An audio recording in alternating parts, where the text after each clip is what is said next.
Welcome back नाजरीन। दौरे का आगाज हो गया है पाकिस्तान का ऑस्ट्रेलिया का, और वनडे में पाकिस्तान ने ऑस्ट्रेलिया को जीत के लिए 204 रन का हदफ दिया है। दौरे ऑस्ट्रेलिया के पहले वनडे में पाकिस्तान ऑस्ट्रेलिया के खिलाफ 203 रन पर आउट हो गया। मेजबान टीम को जीतने के लिए 204 रन का हदफ मिला। ऑस्ट्रेलिया के खिलाफ टॉप के बाद मिडल ऑर्डर भी रेत की दीवार साबित हुआ। कौमी टीम को टेल एंड्रस ने सहारा दिया। कप्तान मोहम्मद रिजवान 44, नसीम शाह 40 और बाबर आजम ने 37 रन बनाए, जबकि अब्दुल्ला शफीक 12, कामरान गुलाम 5, सलमान आगा 12 और साइम अयूब 1 रन ही बना सके। शाहीन आफरीदी 24, इरफान खान 22 और हारिस रऊफ 0 पर आउट हो गए। ऑस्ट्रेलियावी fast bowler Mitchell Starc 3, Pat Cummins और एडम जिम्पा 2-2, जबकि शेन एबर्ट और मार्नस लेबिशन ने 1-1 विकेट हासिल की। आपको बता रहे हैं पाकिस्तान की जानिब से बैटिंग की गई है। पाकिस्तान की बैटिंग लाइन रेत की दीवार साबित हुई ऑस्ट्रेलियाई बॉलर्स के सामने। हसनैन लियाकत स्पोर्ट्स तज्जियाकार हमारे साथ लाइन पर मौजूद है। हसनैन, पहला वनडे मैच है, टेस्ट सीरीज का आगाज हुआ है, 203 रन का हदफ दिया पाकिस्तान ने वनडे सीरीज में ऑस्ट्रेलिया को। देखिए साम, ये बड़ा अनफॉर्चुनेट है कि पाकिस्तान ने इतना कम हदफ दिया, क्योंकि जिस तरह की बैटिंग नसीम शाह की जानिब से देखने को मिली, अगर इस तरह का इंटेंट हमें हमारे टॉप के बल्लेबाजों से नजर आता, टॉप ऑर्डर से या मिडल ऑर्डर से नजर आता, तो यकीनी तौर पर 200 की जगह 300 का इंतजाम हम अबूर कर सकते थे। अब 40 रन बना के नसीम शाह इस बैटिंग लाइनअप के सेकंड टॉप स्कोरर बन गए। अनफॉर्चुनेटली वो आउट हो गए, नहीं तो उनके पास इतने ओवर्स थे कि वो अपनी निस सेंचुरी भी मुकम्मल कर सकते थे। लेकिन अगेन जिस तरह हम बात करते हैं कि सब कुछ बदल गया, दुनिया सारी बदल गई, कारोबार लोगों के इधर से उधर हो गए, लेकिन पाकिस्तान ऑस्ट्रेलिया में जाके अपनी खेलने की रविश जो है उसको ना बदल सका। और 203 रन, मेरा ख्याल है 4 रन जितने भी हों ये ऑस्ट्रेलिया के लिए नाकाफी हैं। अगर ये हिंसा 250, पौने 300 या 350 तक होता तो फिर हम ये कह सकते थे कि पाकिस्तान के लिए उम्मीदें हैं। लेकिन अनफॉर्चुनेटली पाकिस्तान ने बहुत ही पैथेटिक क्रिकेट खेली है, ओपनर से लेके मिडल ऑर्डर से लेके लोअर ऑर्डर, या फिर आप फिनिशर की बात करें इरफान नियाजी की, तमाम के तमाम डिपार्टमेंट में फेल होते हुए नजर आए। आखिर में कुछ चिप इन जरूर किया शाहीन शाह अफरीदी ने और नसीम शाह ने, लेकिन खैर वो तो 40-50 रन 60 रन आपको जोड़ के देखे, लेकिन ये उनका काम नहीं था। ये जिनका काम था वो जो है ऑस्ट्रेलिया में हमें फेल होते हुए नजर आए। पाकिस्तान टीम तमाम डिपार्टमेंट्स में फेल होती नजर आई है। हसनैन लियाकत, आप पहले वनडे के हवाले से अपना नैरेटिव हमारे साथ शेयर कर रहे थे, आपका शुक्रिया। आगे बढ़ेंगे, आपको बताएं इस्लामाबाद डिस्ट्रिक्ट सेशन अदालत में बानी पीटीआई की चेयर और बुशरा बीबी के खिलाफ एक मुकदमे पर दरख्वास्त जमानत पर समाअत हुई। बुशरा बीबी ने अदालत में कहा कि पूरे पाकिस्तान में बानी पीटीआई और मुझे नाइंसाफी पर सजा दी गई, इंसाफ तो है ही नहीं, इंसाफ के लिए नहीं आई। बुशरा बीबी कमरा अदालत में रो पड़ी। मेरा कंबल और दीगर सामान गाड़ी में है, जब आप कहेंगे मैं जेल जाने को तैयार हूँ। जो अंदर इंसान बैठा है क्या वो इंसान नहीं? किसी जज को नजर नहीं आता? मैं अब इस अदालत में नहीं आऊंगी, यहाँ सिर्फ नाइंसाफियां होती हैं। बुशरा बीबी, बानी पीटीआई और बुशरा बीबी के दरखास्त जमानतों पर फैसला महफूज कर लिया गया है। जज ने रिमार्क्स देते हुए कहा है कि थोड़ी देर में जमानतों पर फैसला कर दूंगा। जज के ये रिमार्क्स सामने आए हैं, आपको इस हवाले से अपडेट कर रहे हैं। समाअत हुई है आज, बुशरा बीबी अदालत में रो पड़ी।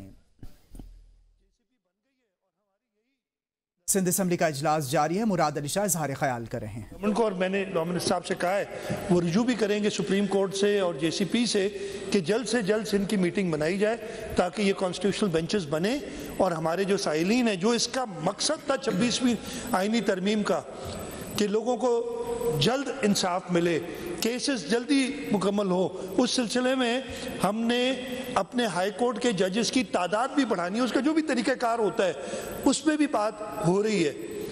और ये सब मकसद यही था जो बिलावल भुट्टो जरदारी साहब ने स्पीयरहेड किया था, चैंपियन किया था 26वीं आईनी तरमीम को। उसके असरात और उसके जो फ़वाइद हैं वो जल्द से जल्द इस मुल्क के लोगों को आए, ख़ास तौर पे हमारे सूबे के लोगों को तो आए। बाकी 3 सूबों ने अभी नहीं किया है, वो भी फॉलो कर लेंगे मुझे उम्मीद है। इसलिए कि अब तो 26वीं आईनी तरमीम को हर पार्टी, जो मैं पहले दिन से कह रहा था, ये बिलावल भुट्टो जरदारी साहब की लीडरशिप थी कि उन्होंने अपना ड्राफ्ट जो उन्होंने कंसीव किया, उनका ड्राफ्ट है ये कॉन्स्टिट्यूशनल बेंचेस का, सबको पता है, वो सबको एग्री कराए। इवन जो पीटीआई है उनके सदर भी एग्री हुए। चले फिर उन्होंने मुखालफत कर दी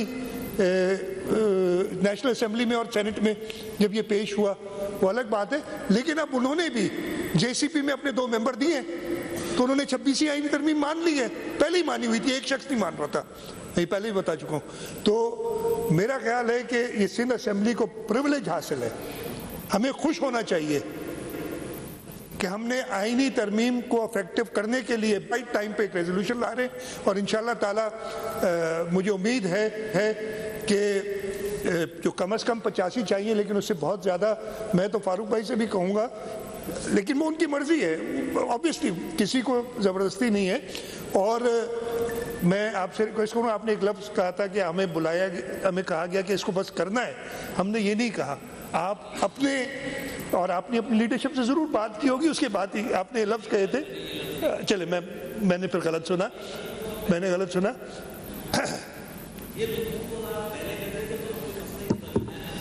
चलिए आप सुन ली ना, अब ताली बजा दीजिएगा। बहुत शुक्रिया जी।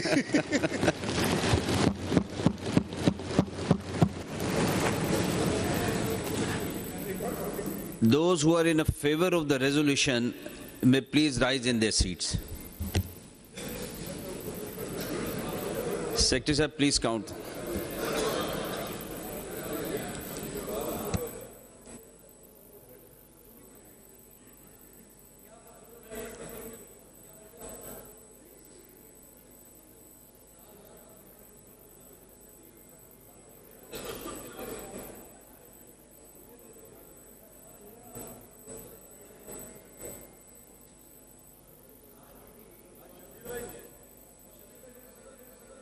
माज बासित भी आ गए हैं।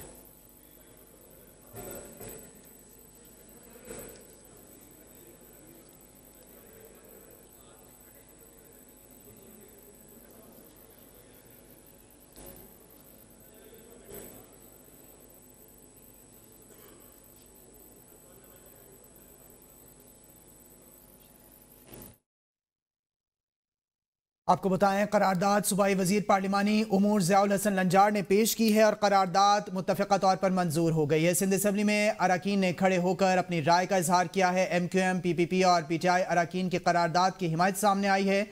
सिंध में आइनी बेंच के क़याम के लिए करारदाद मुत्तफ़िक़ा तौर पर मंजूर कर ली गई है। करारदाद सूबाई वजीर पार्लिमानी उमूर ज़ियाउल हसन लंजार ने पेश की है। आपको बताएं, सिंध में आइनी बेंचेस के क़याम के लिए करारदाद मुत्तफ़िक़ा तौर पर मंजूर कर ली गई है। MQM, पीपल्स पार्टी और PTI के अरकान ने करारदाद की हिमायत की है, जबकि जमात इस्लामी के एक रुकन ने करारदाद की मुखालफत की है। करारदाद सूबाई वजीर ज़ियाउल हसन लंजार की जानिब से पेश की गई है और अब से कुछ देर कबल मुराद अली शाह भी अपना इजहार ख्याल कर रहे थे। उन्होंने कहा कि हमने हाई कोर्ट के जजेस की तादाद बढ़ानी है, इस पर बातचीत जारी है। चाहते हैं आइनी तरमीम के फवाइद लोगों को जल्द से जल्द मुयसर आए। आइनी बेंचेस का पेश किया गया ड्राफ्ट बिलावल भुट्टो का है। आपको बताएं, सिंध में आइनी बेंचेस के क़याम के लिए करारदाद मुत्तफ़िक़ा तौर पर मंजूर कर ली गई है। करारदाद सूबाई वजीर ज़ियाउल हसन लंजार ने पेश की है। MQM, पीपल्स पार्टी और PTI के अरकान ने करारदाद की हिमायत की है, जबकि जमात इस्लामी की जानिब से करारदाद की मुखालफत की गई है। सिंध में आइनी बेंचेस के क़याम के लिए करारदाद मुत्तफ़िक़ा तौर पर मंजूर कर ली गई है। करारदाद सूबाई वजीर ज़ियाउल हसन लंजार ने पेश की। आपको बताएं, सिंध असम्बली में अरकान ने खड़े होकर राय शुमारी में हिस्सा लिया है। करारदाद सूबाई वजीर पार्लिमानी उमूर ज़ियाउल हसन लंजार की जानिब से पेश की गई। सिंध असम्बली में आइनी तरमीम के लिए करारदाद मुत्तफ़िक़ा तौर पर मंजूर हो गई है। सिंध असम्बली को यह प्रिविलेज हासिल है कि आइनी तरमीम के लिए इनिशिएट कर रहे हैं, ऐसा कहना था वज़ीर आला सिंध की जानिब से। ये कहा गया MQM, PPP और PTI अरकान की करारदाद की हिमायत सामने आई है। आपको ये भी बताएं कि सिंध में आइनी बेंच के क़याम के लिए करारदाद को मुत्तफ़िक़ा तौर पर मंजूर कर लिया गया है। करारदाद सूबाई वजीर पार्लिमानी उमूर ज़ियाउल हसन लंजार ने पेश की। Against of the resolution may say please rise.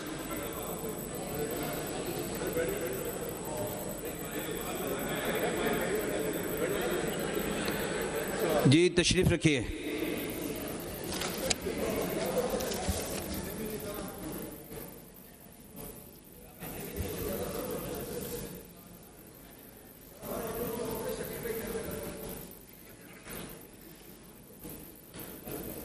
A total of 123 members rose in favor of the resolution and 4 members rose against the resolution. As majority of the total membership of the Assembly has risen in support of the resolution is passed in accordance with the sub-clause 7 of the Article 202A of the Constitution of the Islamic Republic of Pakistan.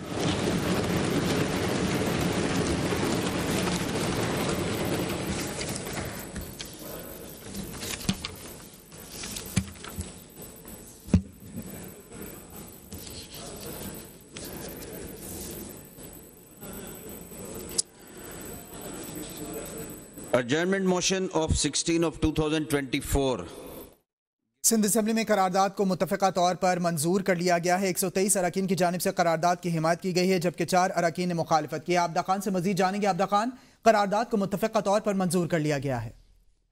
जी बिल्कुल, 26वीं आईनी तरमीम के लिए जो है Sindh high court में आईनी bench की तश्कील के लिए करारदाद जो है सिंध असेंबली में पेश कर दी गई है। करारदाद सूबाई वजीर पार्लिमानी अमूर और दाखिला जिया लंजार ने पेश की। ऐवान नैब अरकान असेंबली ने खड़े होकर राय शुमारी में हिस्सा लिया। MQM, PP और तहरीक इंसाफ के अरकान ने करारदाद पेश करने की हिमायत राय शुमारी में हिस्सा लिया। जमात इस्लामी के मोहम्मद फारूक ने करारदाद पेश करने की जो है वो मुखालफत कर दी है। और आपको ये भी बताएं कि 127 अरकान असेंबली ने जो है खड़े होकर करारदाद की हिमायत की है। जी आप ये भी बताइएगा, 4 अरकान की जानिब से मुखालफत की गई है, किन किन ने मुखालफत की है इस करारदाद की? जमात इस्लामी के मोहम्मद फारूक ने जो है इसकी मुखालफत की है, यही सामने आया है। जी आबदा खान, आप हमें अपडेट कर रही थी करारदाद के हवाले से, आपका बहुत शुक्रिया। बानी PTI की 6 और बुशरा बीबी के खिलाफ एक मुकदमे पर दरख्वास्त जमानत पर समाअत महफूज फैसला आज के बजाय 18 नवंबर को सुनाया जाएगा। अदालती अमले ने बताया कि बानी PTI बुशरा बीबी की दरख्वास्त जमानतों पर फैसला एक साथ सुनाया जाएगा। बानी PTI की 6 दरख्वास्त जमानतों पर दलाइल 18 नवंबर को तलब किए गए हैं। आइंदा समाअत पर बानी PTI को वीडियो लिंक के जरिए हर सूरत हाजिरी यकीनी बनाने का हुक्म दे दिया गया। अदालती अमले ने बताया कि जेल सुप्रिंटेंडेंट बानी PTI की वीडियो लिंक के जरिए हाजिरी यकीनी बनाने के लिए इकदाम करें। आपको बताएं, बानी PTI की वीडियो लिंक के जरिए हर सूरत हाजिरी यकीनी बनाई जाए। बानी PTI और बुशरा बीबी के खिलाफ दरख्वास्त जमानत पर समाअत हुई है। इंतजार पंचौता बाजियाबी केस की इस्लामाबाद हाई कोर्ट में समाअत। अदालत ने SHO कौसार को 1-2 दिन बाद बयान रिकॉर्ड कराने के लिए कानून के मुताबिक तहकीकात करने की हिदायत भी कर दी है। अदालत ने SHO कौसार को तहकीकात की हिदायत के साथ ही दरखास्त निपटा दी है। दौरान समाअत चीफ जस्टिस आमिर फारूक ने रिमार्क्स दिए कि ये शर्मिंदगी का मुकाम है। IG और काबीना को इस किस्म के मामले को देखना चाहिए। यहाँ पर भी वो काम शुरू हो गया जो कराची में होता था। भत्ते की पर्चियां आ रही हैं, मेरे एक जानने वाले को भी पर्ची आई है। चीफ जस्टिस आमिर फारूक शहर में कहा कि शहर में स्ट्रीट क्राइम्स बढ़ते जा रहे हैं। आपको बताएं, भत्ते की पर्चियां आ रही हैं, मेरे एक जानने वाले को भी आई है। अदालत की जानिब से ये कहा गया है। इस्लामाबाद हाई कोर्ट में इंतजार पंजोता बाजियाबी केस की समाअत हुई।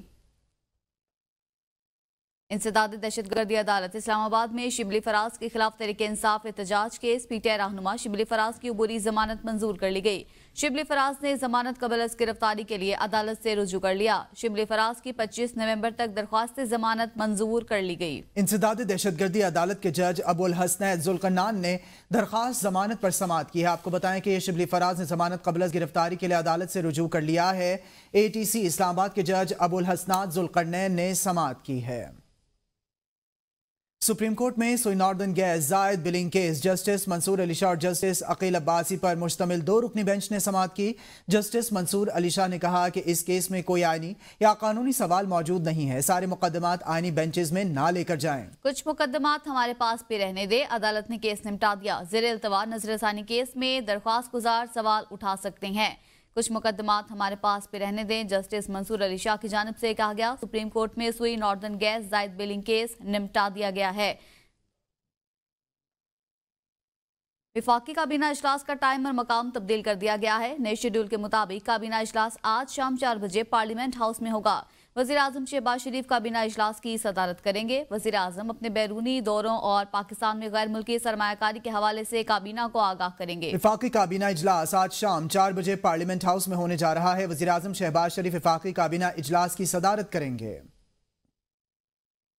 कराची से लाहौर जाने वाली सरीन एयर के तैयारे में अचानक फनी खराबी। तैयारा उड़ान भरने के लिए टेक ऑफ पॉइंट पहुंचा तो इंजन में खराबी पैदा हो गई। कप्तान ने तैयारे को वापस रैंप पर ले आया। मुसाफिरों को लॉन्च में मुंतकिल कर दिया गया। एयरपोर्ट पर मुसाफिरों का एहतजाज। परवाज इतवार की रात को लाहौर के लिए रवाना होनी थी। फनी खराबी के बाइस परवाज मंसूख कर दी गई। मुसाफिरों को आज सुबह की परवाज से लाहौर रवाना करना था, वो भी खराब हो गई। एयरपोर्ट पर मुसाफिरों का एहतजाज जारी है। अमले से तल्ख कलामी भी की गई। आपको बता रहे हैं इस खबर के हवाले से, तैयारा उड़ान भरने के लिए टेक ऑफ पॉइंट पर पहुंचा तो इंजन में खराबी पैदा हो गई। कराची से लाहौर जाने वाली सरीन एयर के तैयारे में अचानक फनी खराबी सामने आई है। बिलाल अली हमारे साथ मौजूद हैं। बिलाल, बताइएगा, मुसाफिरों की जानिब से एहतजाज भी किया जा रहा है। जी बिल्कुल, देखिए कराची से लाहौर जाने वाली निजी एयरलाइन जो है श्रीन एयरलाइन के तैयारी में अचानक जो फनी खराबी हुई थी, तैयार उड़ने भरने से पहले टेक ऑफ पॉइंट पे पहुंचा था, इंजन में खराबी पैदा हो गई थी। कप्तान ने तैयारी को वापस रैंप पर ले आया, मुसाफिर को लॉन्च से जो है मुंतकिल कर दिया गया है। फनी खराबी के बाद परवाज जो है मनसूख कर दी गई है। मुसाफिरों को आज सुबह की परवाज से लाहौर रवाना होना था, जो वो भी खराब हो गई। एयरपोर्ट में मुसाफिरों का जो एहतजाज है वो जारी है और अमले से जो है वो तलक्का एहतजाज भी जारी है। बिलाल अली आगाह करे तो बहुत शुक्रिया। आगे बढ़े और आपको बताएं, एबटाबाद में पंघोड़ नॉर्मिंग दक सईदा के जंगलात में आग भड़क उठी है। रेस्क्यू के मुताबिक इतला मिलने पर रेस्क्यू 1122 के 3 फायर व्हीकल्स और 15 फायर फाइटर्स जाए हादसा की तरफ रवाना कर दिए गए हैं। रास्ता दुश्वार गुजार होने की वजह से रेस्क्यू टीमों को शदीद मुश्किलात का सामना है। गाड़ियों का रास्ता न होने की वजह से रेस्क्यू टीमें पैदल मुसाफत कर रही हैं। तर्जमान रेस्क्यू 1122 एबटाबाद का कहना है, district emergency officer Mohammad Arif Khattak ने हिदायत जारी की कि तमाम तर वसाइल को बेरोकार लाते हुए आग पर काबू पाया जाए।